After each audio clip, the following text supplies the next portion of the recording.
Sveiciens visiem jaunajā gadā. Jaunais gads ir iesācies arī Latvijas politikā, varbūt netik spraigi, bet ir lietas, kuras gribās jau, pārdomāt.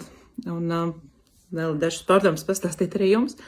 Vakar pārvadātais mājās no pasākuma, kur tika pasniegta gada balva Latvijas sportā, ieslēdzu Latvijas televīzijas raidījumu, kas notiek Latvijā.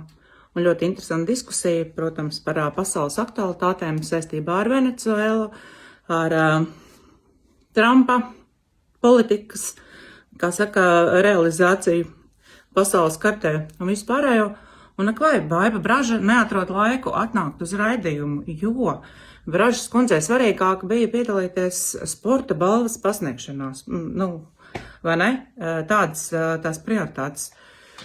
Katrā ziņā ļoti man tas lika, tā raisīja izbrīnumu domāt, ar kur galu domā vienotības politiķi. Tiešām ir svarīgi pagozēties jaunā kleitā, sporta balvas pasniegšanā, nevis aiziet un Latvijas iedzīvotājiem pastāstīt Latvijas, redzējumu par to vai nostāju par to, kas notiek pasaulē vai kā.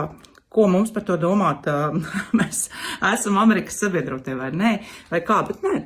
Bražai svarīgi bija būt pasākumā, sēdēt ar vienotības prēlerēm kopā, jā, un, tāds ir tās prioritātes, bet, tiem, kuriem ar prioritātēm viss kārtībā, grib vēlēt tiešām laimīgi jauno gadu, gads būs ļoti saspringts, un paldies, ka sekojat līdzi ziņām un informācijai no Latvijas pirmajā vietā, un konkrēti arī no manis.